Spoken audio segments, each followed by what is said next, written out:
صرف 5 منٹ کا مدرسہ قرآن و حدیث کی روشنی میں 5 رجب المرجب پر ایک اسلامی تاریخ حضرت عمر رضی اللہ تعالیٰ عنہ کی خلافت، حضرت ابو بکر صدیق رضی اللہ تعالیٰ عنہ کے انتقال کے بعد حضرت عمر رضی اللہ تعالیٰ عنہ مسلمانوں کے دوسرے خلیفہ بنے۔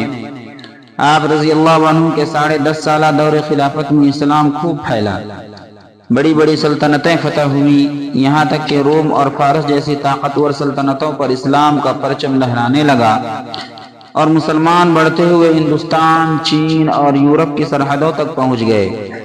آپ رضی اللہ عنہ کے دور خلافت میں 500 قلعے اور 1036 شہر فتح ہوئے۔ آپ رضی اللہ تعالیٰ عنہ کی خلافت کا رقبہ 22.5 لاکھ مربع میل بیان کیا جاتا ہے۔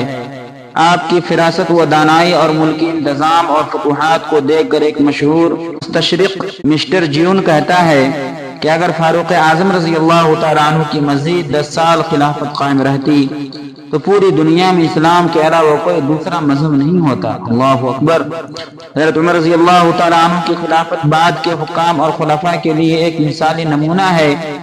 نماز فجر میں فیروز نامی عیسائی نے 26 ذی الحجہ آپ کو شدید زخمی کر دیا، جس کے 3 دن کے بعد آپ کی شہادت ہو گئی۔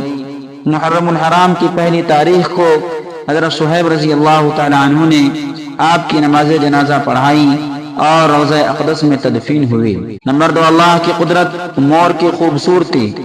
اللہ تعالیٰ نے انسان کو دنیا میں جنت کا ہلکا پھلکا مزہ چکھانے کے لیے ایسا خوبصورت پرندہ پیدا کیا کہ انسان اس کی خوبصورتی کو دیکھ کر حیران رہ جاتا ہے۔ چنانچہ مور ایک ایسا پرندہ ہے جس کی دم کے پروں کو اللہ تعالیٰ نے بہت ہی خوبصورت بنایا۔ اللہ تعالیٰ نے مور کو اپنی دم پھیلانے کی صلاحیت دی ہے۔ جب وہ اسے پھیلاتا ہے اور دھوپ کی وجہ سے وہ چمکتی ہے تو ایسا محسوس ہوتا ہے کہ اس کی دم پر سینکڑوں نیلم کے پھول لگے ہوں۔ یہ اللہ تعالیٰ کی قدرت کا ایک نمونہ ہے۔ نمبر 3، ایک فرض کے بارے میں، صبح کی نماز ادا کرنے پر حفاظت کا ذمہ۔ آقا صلی اللہ علیہ وسلم نے فرمایا، جس نے صبح یعنی فجر کی نماز ادا کی وہ اللہ کی حفاظت میں ہے۔ نمبر 4، ایک سنت کے بارے میں، ہاتھ پاؤں کی انگلیوں کا خلال کرنا۔ رسول اللہ صلی اللہ علیہ وسلم وضو فرماتے تو انگلیوں کا خلال فرماتے، ایڑیوں کو رگڑتے اور فرماتے کہ انگلیوں کا خلال کرو، اللہ تعالیٰ ان کے درمیان جہنم کی آگ داخل نہ کرے گا۔ نمبر 5، ایک اہم عمل کی فضیلت، اللہ کے واسطے محبت کرنا۔ رسول اللہ صلی اللہ علیہ وسلم نے فرمایا، قیامت کے دن عرش الہی کے سایہ میں 7 قسم کے لوگ ہوں گے، ان میں وہ لوگ بھی ہوں گے جن کا ملنا جلنا بھی اللہ ہی کی محبت کی وجہ سے ہوتا تھا۔ نمبر 6، گناہ کے بارے میں، قرض ادا نہ کرنا۔ رسول اللہ صلی اللہ علیہ وسلم نے فرمایا، کبیرہ گناہ کے بعد سب سے بڑا گناہ جس کو بندہ لے کر اللہ کے یہاں حاضر ہو وہ یہ ہے کہ موت کے وقت آدمی پر قرض ہو اور اس کو پورا کرنے کے لیے مال چھوڑ کر نہ جائے۔ فائدہ، مالدار اگر اپنی زندگی میں قرض ادا نہ کر سکا تو مرتے وقت اپنی ورثہ کو قرض ادا کرنے کی وصیت کر دے، اور جو مالدار نہ ہو تو زندگی ہی میں معافی تلافی کر لے، ورنہ قیامت کے دن نیکیوں میں سے اس کا قرضہ ادا کرنا ہوگا۔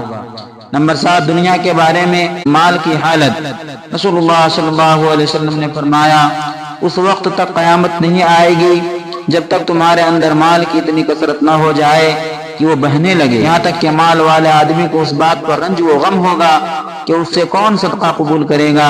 وہ ایک آدمی کو صدقہ کے لیے بلائے گا تو وہ کہہ دے گا کہ مجھے اس کی کوئی ضرورت نہیں۔